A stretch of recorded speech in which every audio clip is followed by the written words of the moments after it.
Hello, ladies and gentlemen, and welcome to the Mike Prince Show. I know it has been a while since we have done in this format, but it's that time of year. We got so much going on. It's the holiday season, and it is time for us to kind of get caught back up into the fold. Of course, when football season rolls around, it has our undivided attention, and this show will be no exception to the rule.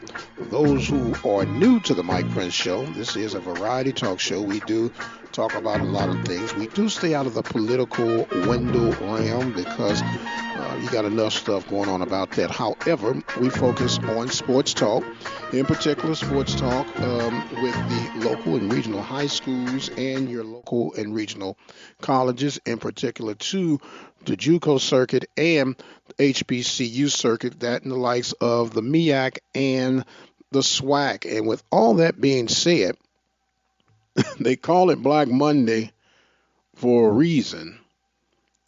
And this past Monday was no exception to the rule. Reminds me of an old Bobby Blue Bland song. They call it Stormy Monday, and Tuesday is just as bad. There are now 7 vacancies,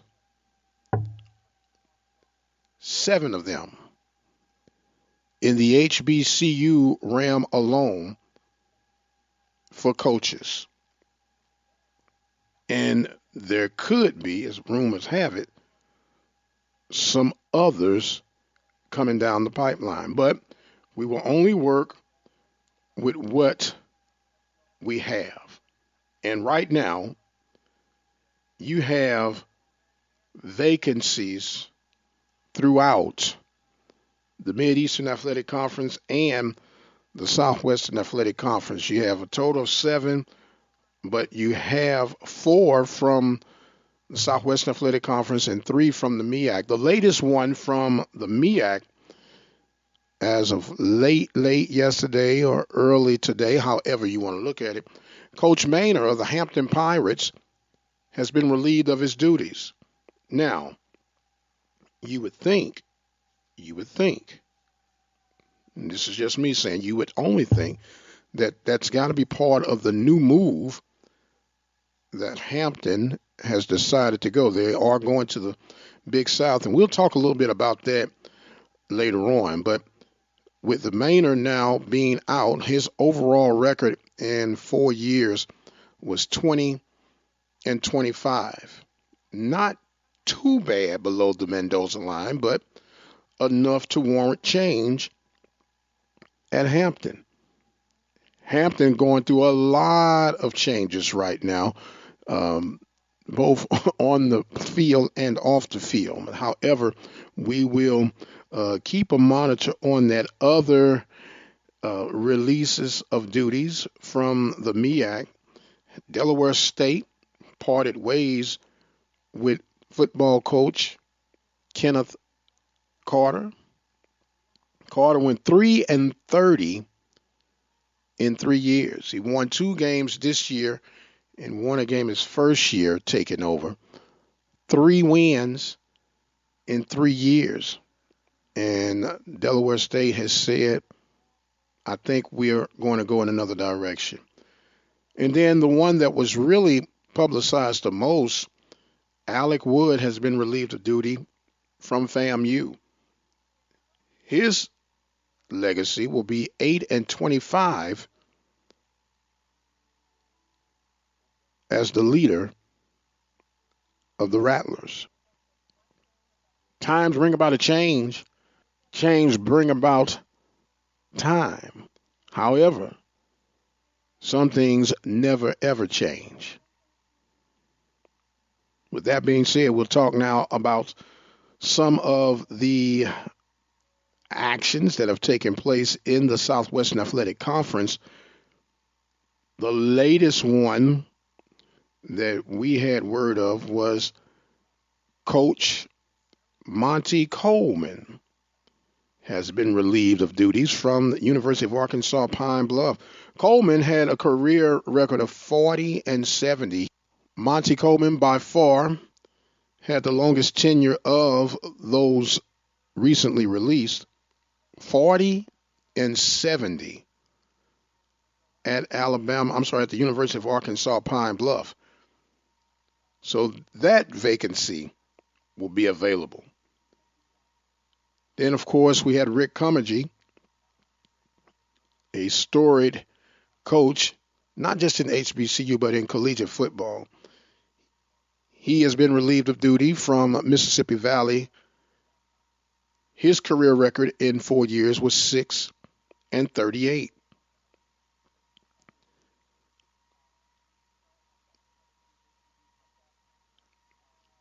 Alabama A&M has parted ways with Coach Spady. Spady's career record was 15-30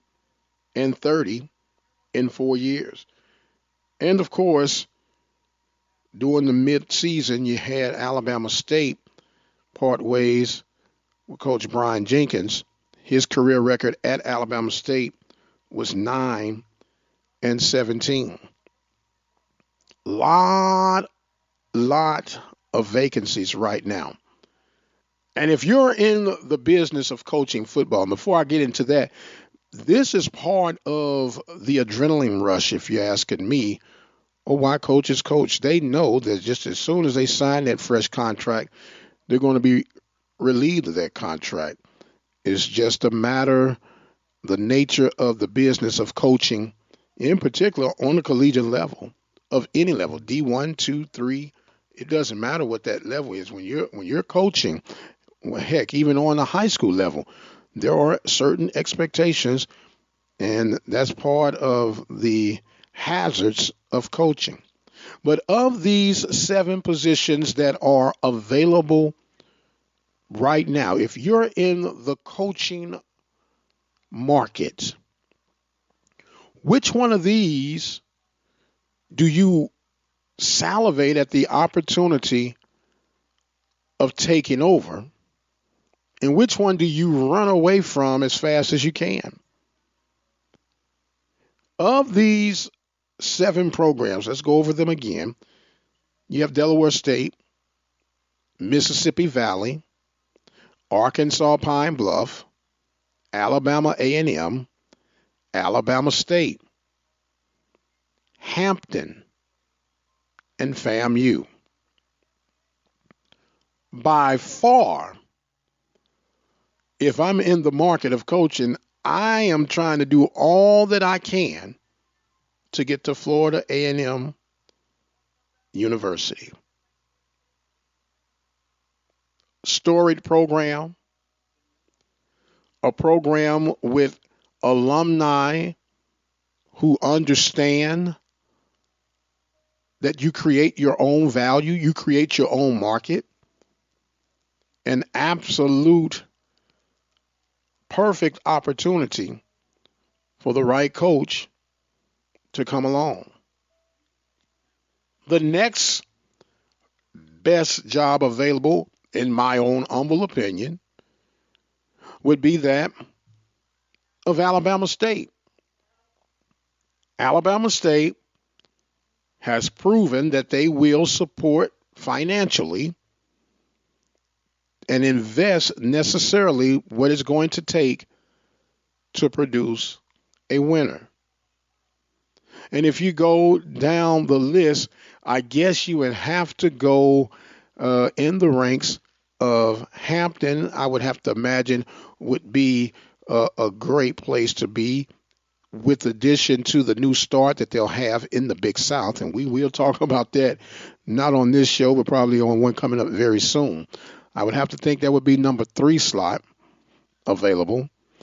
And I'm at a toss-up now between Pine Bluff and A&M. But if I had to go by order, I would go Pine Bluff, then A&M, Alabama A&M. And then you have the likes of Delaware State and Mississippi Valley. Now, let me go on the record, and I am truly fond and fanned friendly of Mississippi Valley and Delaware State. I don't know why, but for whatever reason, I've always kind of gravitated to those programs, the coaches that were involved there. Coach Carter and Coach Cummings were always approachable to us here at the open mic. Um, and you just root for guys like that because those are quality coaches. But let's look at it for what it's really worth and the value of what you have. Is it really all on the coaching? Maybe the system needs to be revamped. Maybe you need to look at the total leadership. And in particular, now I'm addressing Delaware State and Mississippi Valley. Now, Delaware State pulled a double move. They got rid of athletic director and head football coach. So far, Valley, from my understanding, will keep in place the athletic director and start looking for a new replacement at the head football coaching job. But in the same breath of those two institutions, there are a lot of things that are going to have to be addressed. And to be quite honest with you, you're going to have some forbearance if you really, truly want to see those two institutions' programs improve. I have a theory on what they could do, should do. Guess that's why I have a talk show. So you don't have to necessarily agree with my theory nor opinion, but it doesn't change my opinion. For Delaware State and Mississippi Valley, number one, you're going to have to find a young, hungry coach who desires to be on the D1 level. What do I mean by that? There are a plethora of coaches who understand the knowledge of the game, who understand the concept of the game. Maybe they're in a D3 program. Maybe they're in a D2 program. Heck, they might even be in a high school program that need and desire that opportunity to coach on that D1 level. But it has to be someone who walks into the situation with their eyes wide open. You're not going to be able to turn water into wine. There was only one person who was capable of doing that. You're not going to be able to do that.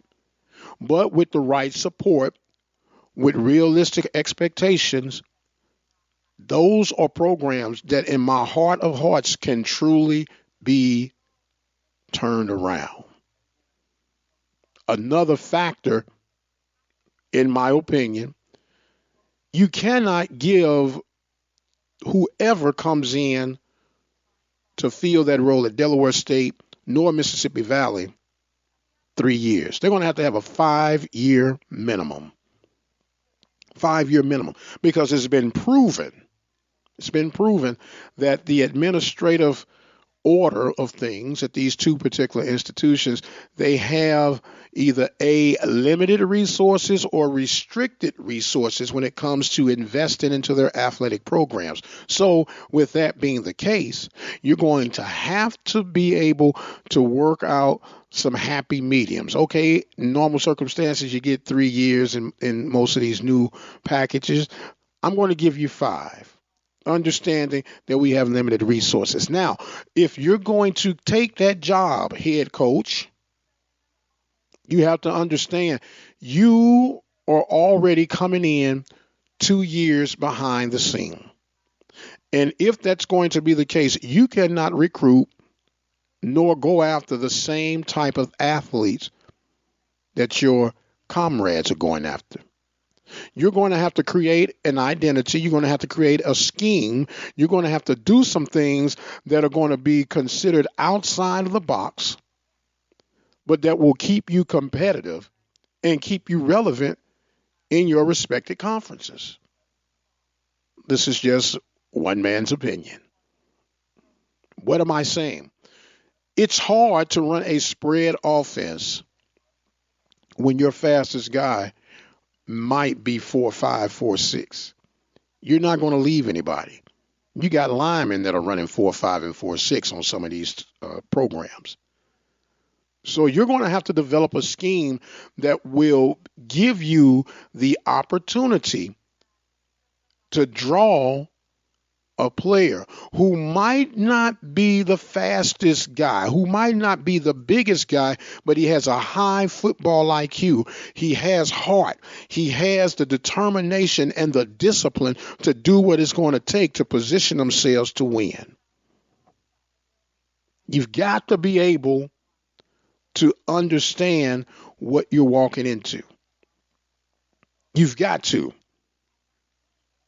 Those are some of the things that I think that if you're going to be realistic, if I'm the AD or the president at Delaware State, at Mississippi Valley, I got to look at this whole core system that I've developed, that I've been operating on under the past years, and find out where do I have to tweak my expectations to get some things moving in the right direction, because we all get stuck on this word perception versus reality. Your perception is not necessarily my reality, so therefore we need to come and agree on what is going to be a reasonable sign of improvement, and get that young, hungry coach. And when I say a young, hungry coach, not necessarily in age factor, but in experience factor even. Because let's face it, you don't have the budget, nor it wouldn't even make sense to go out and try to spend $250,000, $300,000 on a coach when you know that you're going to be putting majority of your resources just to pay that coach.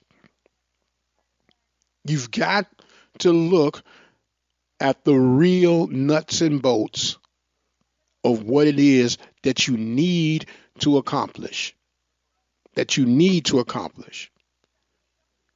And you're maybe going to have to lean on more local and, or if needed, non-local involvement to build your program. I know the emphasis is keep it local. But when the local don't want to be involved with the home product, you still have to create a respectable product. Then by any means necessary comes your mode of action. I've always said this, maybe, my geographical upbringing contributes to this, but in the case of a Mississippi Valley, you got a couple of states that are not too far from you, in the likes of Chicago, Illinois. Well, Chicago's not a state, it's a city, but the state of Illinois, the state of Missouri, that you have enough to lure some 3-star caliber ball players to come and be a part of your new movement, your new regime, your new identity, to reestablish your programs. In the case of Delaware State, you got enough within your surrounding area, where you can go and tickle Maine a little bit and find some guys that will fit the scope and the concept that you need to be relevant. This is a special edition of the Mike Prince Show. I am the radio guy, Dr. Mike Prince. Don't forget to follow me on Twitter at Radio Guy. Instagram is Radio Guy 22. The website is obnradio.com. We're talking about the Black Monday, the cause and effect. 7 vacancies now available in the SWAC and the MEAC. 3 from the MEAC, 4 from the SWAC.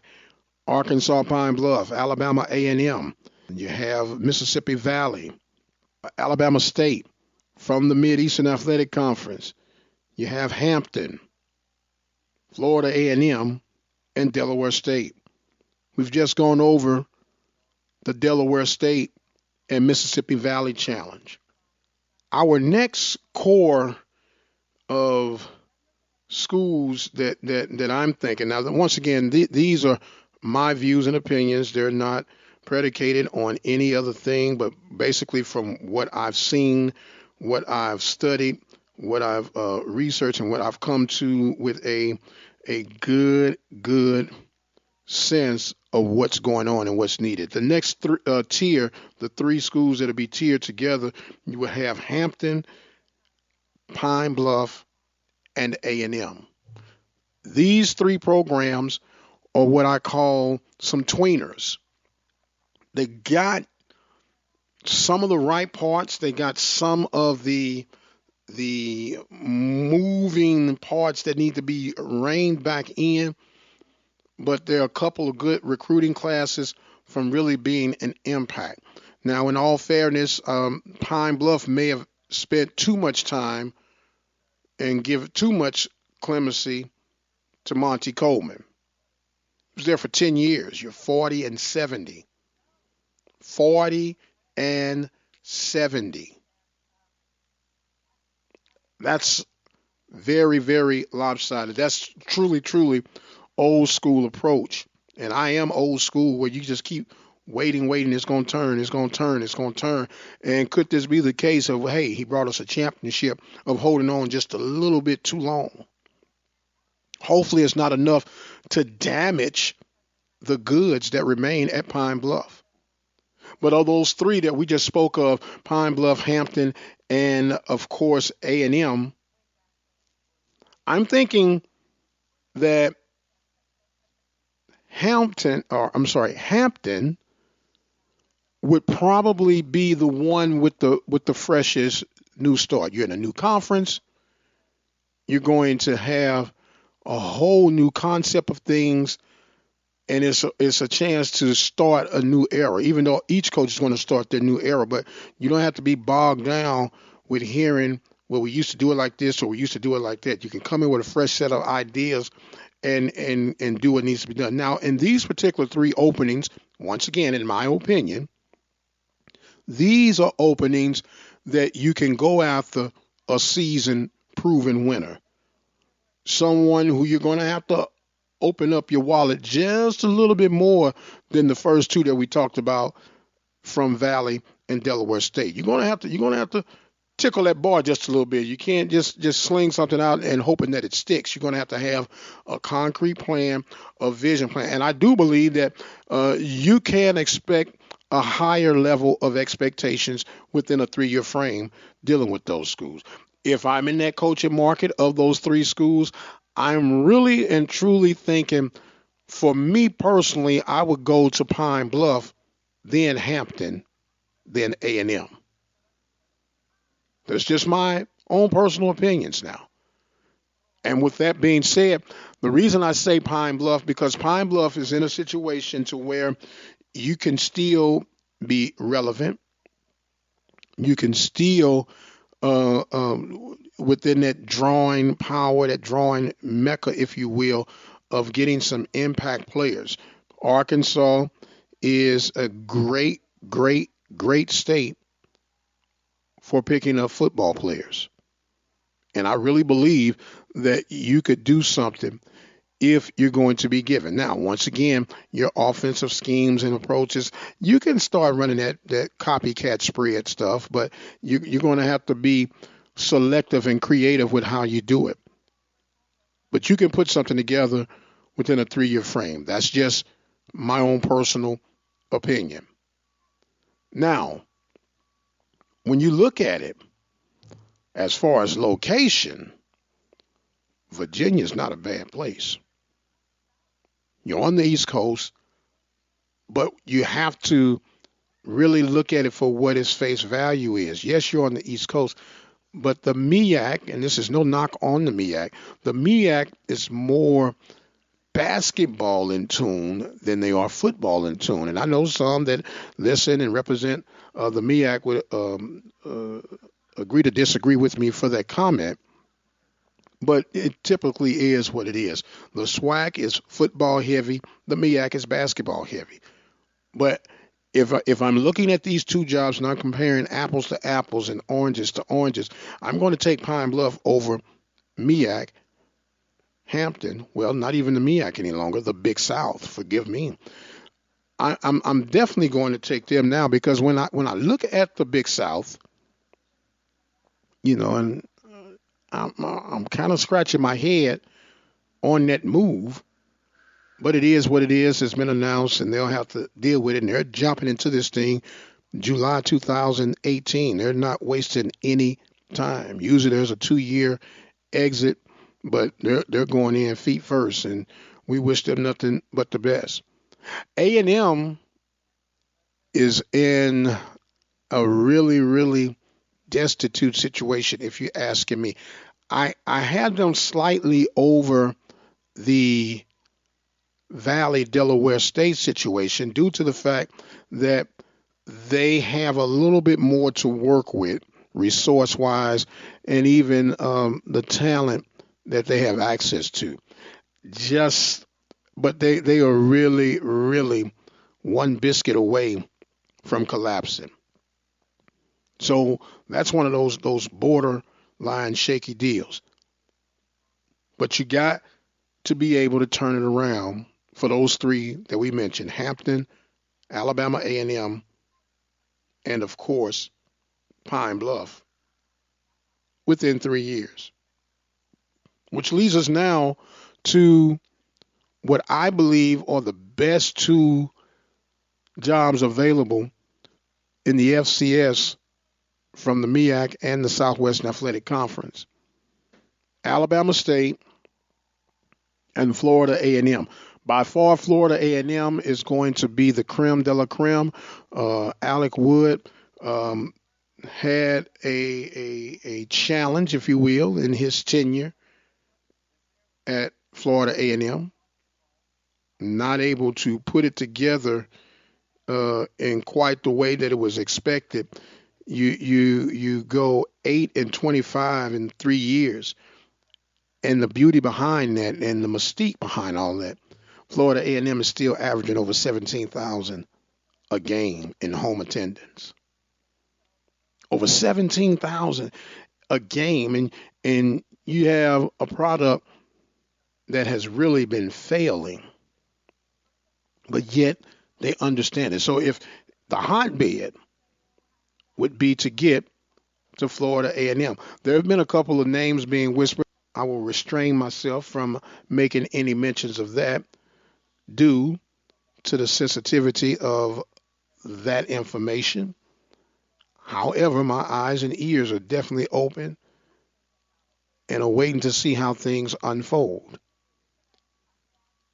But with the Alabama State coming a close second, it has already been proven, it's already been documented that Alabama State does not mind investing into their athletics. Alabama State has been having success on the athletic fields and courts everywhere but the football field. But they're still winning enough championships within the Southwestern Athletic Conference to claim the President's Cups. So they are itching and chopping at the bits to put this thing together with a quality football program. And it's going to be very, very interesting to see. These two positions, you got to open up your pocketbooks pretty extensive, at least for the FCS level of being extensive. And you're going to have to dig deep. You're going to have to dig deep. You're going to have to come minimum, just in my own humble opinion, minimum 275. Minimum. If not up to 350. Minimum. But there are guys out there who would take that job and take those challenges and do what it needs to take. Once again, the expectations are going to be far greater for these two institutions in the case of Alabama State and Florida A&M, and you've got to be able to turn this around within 3 years. In fact, if it doesn't even look forecasting in the second year, we might have to part ways. But those are the challenges that lie ahead with these institutions that are coming in the very, very near future. You're listening to a special edition of the Mike Prince Show, Black Monday. Coaches were dropping like flies, and there's still some jury out in the case of Jackson State, Coach Hughes. Now, sources have given me the assurity that he will be safe at least for his final year going into his 3-year contract. Just completed year 2. And of course, they're going to require that you make some changes in your staff. And that's always the first sign that you're on thin ice. Hey, go in, change an OC, change a DC, change some coaching staffs, to shake things up and make things happen. But it is going to be a very, very, very thin line for Coach Hughes and the Jackson State Tigers come 2018. So much going on, so much happening. And for the record, you never, ever, ever want to see anyone lose their livelihood. But in the case of coaching, whether it's football, basketball, baseball, whatever it is, that is part of the job, which is why you got to try to maximize what you can while you can. That's why I went back to Delaware State and to Valley, that you're going to have to get somebody who has not made the tall paper as of yet. Someone who can leave a footprint on a program that has had its challenges of recent. And the guy say, hey, I've built this program from this to that. Now my next gig, I am going to get paid. But a Delaware State and the Mississippi Valley, those are going to be proving ground jobs. We're going to give you an opportunity where you probably would not get an opportunity anywhere else. And when you do make that hire, this is just my opinion, again, when you make that hire, you're going to have to get someone where people scratch their head. They'd be like, who? From where? Never heard of them. But those are the kind of moves you're going to have to make. And what it does, it creates a spark and an interest, at least if nowhere else, in your local, regional area of concern. So we got a lot to be monitoring, a lot to be yet even thankful for. Because when these Black Mondays come, and they'll forever keep coming, just a matter of how many at a time. In this particular case, it was 7 throughout the HBCU ranks. But they will come. But you yet got to be thankful. I'll be thankful to be in a position that I had the position to be removed from, because I'm getting compensated for coaching a quote-unquote kids game. We know it's a business. We know all of that. But in essence, it is a kids game that is in the process of being mastered and developed for the next level, but at least for a pretty comfortable lifestyle if you are a head coach. And with that being said, keep understanding and knowing that take advantage of every opportunity that will come your way, because you never know when it could be your last time. I am the radio guy, Dr. Mike Prince. Thank you for joining in and listening to this special Thanksgiving edition of the Mike Prince Show. Hope that you guys will be able to embrace and love on your family, reflect on just what things are truly important. Yes, it's never a good time of year to be talking about people who have lost their livelihoods, especially around the holiday season. But it's a part of our society. It's a part of the hazardous pay in that particular profession. And as a broadcast journalist, we have to report on it. But in our case here at the Open Mic, hopefully we're reporting with tact, with some decorum, and some dignity of these men who have been affected, whose families have been affected. We have the good fortune of being able to interview and have access to all the coaches that have been mentioned. and you develop friendships, you develop relationships, and you know, and they know when the handwriting is on the wall, but they still have to put on their big boy pants and get out there and face whatever they have to face. So as we get together and we celebrate our families, let's remember those families who have been affected. Remember to follow me on Twitter, Radio Guy, Instagram, Radio Guy 22, the website, obnradio.com. I am the Radio Guy, Dr. Mike Prince, and until the next time, you guys be blessed, and we'll see you on the other side.